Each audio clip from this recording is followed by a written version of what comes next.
Hello everyone, Jolene here from Bookworm Adventure Girl. Welcome back. I hope that you are all well. This is where I talk about the books that I'm reading, and I like to read diverse books and I highlight Canadian literature. If you are new, thanks so much for checking out my channel. Please hit subscribe and stick around. Today I am going to be talking about the Reading Across Canada Challenge. We are in Prince Edward Island in September. So I will talk about my book choice for PEI, and I will give you some recommendations for Newfoundland and Labrador in October. The Reading Across Canada Challenge, if you don't already know, is a reading challenge to get people reading more Canadian authors and stories. So each month we focus on a different province or territory, and we have a prompt for anyone who wants to follow the prompts, but you don't have to. The only thing you need to do in order to participate is to read some Canadian authors. So I will leave a link to my introductory video in the description box below, where you can learn even more about it. I will also leave links below to the tracker that you can use, and I will have the schedule and the prompts below as well. So last month I introduced taking the Reading Across Canada Challenge to the next level. And that next level, it's for anyone who wants to be part of a book club that meets online. And I want to say thank you to the people who have already signed up for that. I really appreciate it, and I'm looking forward to reading more with you. I will leave a link below if you are interested in being part of that as well, or if you just want to learn more about it. So during the month of September, we are in PEI, or Prince Edward Island. If you are following the prompt is pretty simple. It's to read a book written by Lucy Maud Montgomery. This is probably, or Lucy is probably the most famous author from Prince Edward Island, and definitely among the most well-known Canadian authors. So I'm going to talk a little bit about the book that I'm reading for September, and then, like I said, I will give you some options for October when we travel to the province of Newfoundland and Labrador. So let's take a look first at PEI. PEI is the last of our maritime provinces to visit. It is the smallest province in Canada, both in size and in population, with just over 160,000 people. It only takes about 3 hours to drive the entire length, which is about 220 plus kilometers. The Confederation Bridge is the only land access to the province, and it's the longest bridge in Canada. It's almost 13 kilometers long, and it takes about 10 minutes to cross. Charlottetown and Summerside are the only two cities on the island. PEI is the land of red soil, and it's known for its potatoes. And something I think that we can all learn from PEI is that they do not use oil or natural gas or other fuels to produce electricity. Their power is generated from wind farms. And the other thing I love about PEI is that billboards are banned along their highways. They don't want to take away from PEI's natural beauty, and it is a beautiful province. Seafood is also a must in PEI. If you enjoy mussels, then you will get along very well with PEI because it produces more than 40 million pounds of mussels per year, which is 80% of Canada's mussel production. There's a lot going on this little province, and it attracts a lot of tourists because it is the home of the Canadian classic Anne of Green Gables, which is by Lucy Maud Montgomery. So this now brings me to the book that I am reading in September for PEI. And if you've been around for just a little while, then you already know I love Anne of Green Gables. I did an entire video about my Anne of Green Gables collection.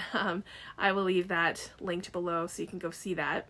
I've reread the first book several times, Anne of Green Gables, and then not that long ago I read the second book in the series and the third book in the series.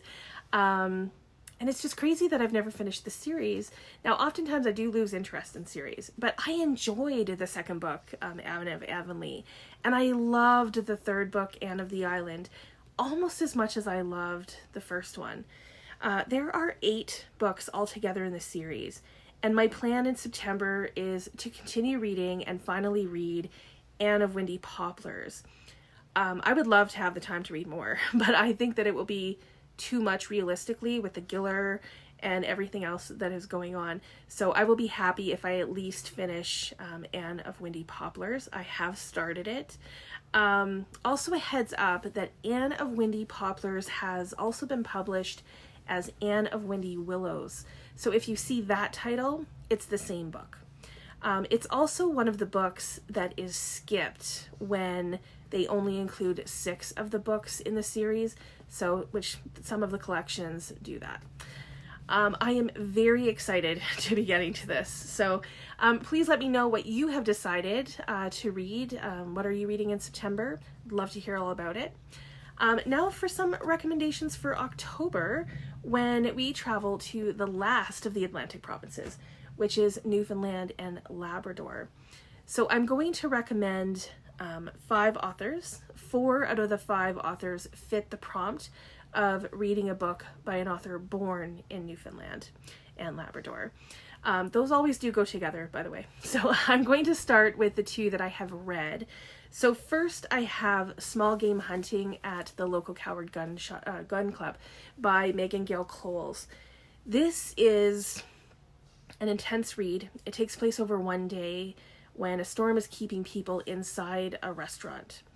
You meet the people of a small town, and the atmosphere inside the restaurant is charged, emotional, and powerful. It is about race and gender and politics, and it is quite a ride. And I thought, for a debut novel, I thought that the writing was impeccable. I'd like to read more by Megan Gale Coles, and she does have a collection of short stories called Eating Habits of the Chronically Lonesome, and some poetry as well. So if you're interested in poetry, then you might want to check out her debut collection, and it's called Satched. So that's been on my TBR for a while now too. Next on my shelf is another debut that I read called Wee Jane by Amy Wall. Now, if you saw me talk about this book when I first read it, then you know I wasn't a huge fan. I was kind of disappointed by it. However, there are people who really enjoyed this book. It's a quick read. It comes in under 250? Oh yeah, under 200 pages. So if you're interested in an underground movement that provides abortion services for women that started in the 60s, then this might work for you, and it's a quick read. The next 3 authors I've had on my shelf for quite some time, and these are the authors that I have on my radar for October. First up is an author that fits the prompt, Michael Crummey, who was born in Newfoundland. He has written several novels. I have 4 of them unread on my shelf. Galore has intrigued me for quite some time. It's about a whale that beaches itself on shore, and the townspeople find a man alive inside. So I think that this is going to be a lot of fun. And then I think the book that I've had the longest on my shelf from Michael Crummey is River Thieves. This is a historical fiction novel about events that took place between Indigenous peoples, the Beothuk, and European settlers. And I have to say that I don't know much about this history specifically, so I'm actually really, really interested in this story. I also have Sweetland, which I think is about something that is very real for the people who live in Newfoundland and Labrador. So at one time, fishing was the main industry, and there was plenty of fish in the sea, okay? But over time, people have had to make a decision about staying or leaving on the island, as making a living fishing is no longer an option. So in this story, the people in the village are given compensation, but part of the package is that they have to leave the island. I've heard really good things about this book. It has a few kind of buzzwords that that kind of appeal to me. One is that it is heartbreaking, but it is also darkly funny. I like those two things. And then the last Michael Crummy book on my shelf is The Innocents. And this is a survival story. I love survival stories. It's about a brother and sister who are orphans and how they are surviving their world. And I know that that doesn't say too much, but I think that I want to go into Michael Crummy's books almost as blind as possible. He does have others on my radar, Passengers, which just by the cover is obviously about Newfoundland and Labrador.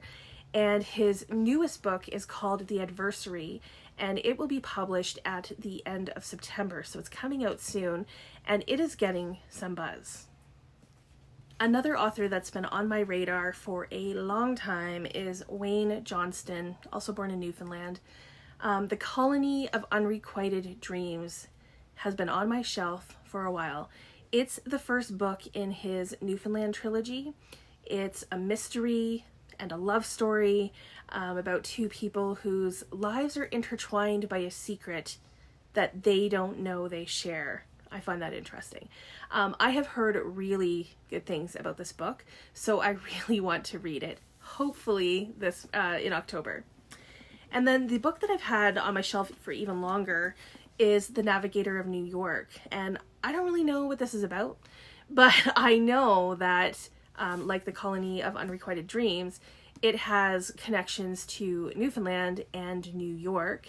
And you all know I love New York. I love books set in New York. And of course I love CanLit, so it's a good combo. Wayne Johnston has several other books to check out. So if you are looking for more, there are more out there.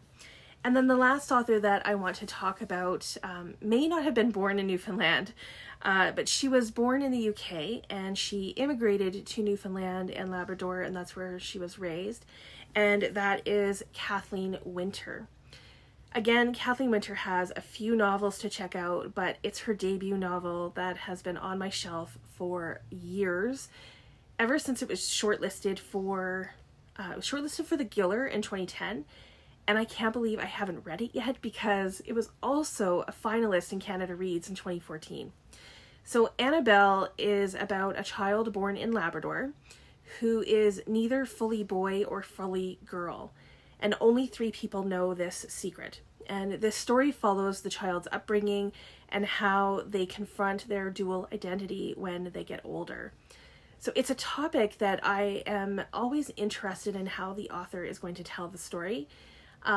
So those are a few authors to consider, but of course there are plenty other authors from Newfoundland and Labrador, so please check all of them out. There are books about Newfoundland and Labrador. There is others out there, so hopefully there's something for everyone. Please let me know if you are reading along. Let me know what you are reading for PEI in September.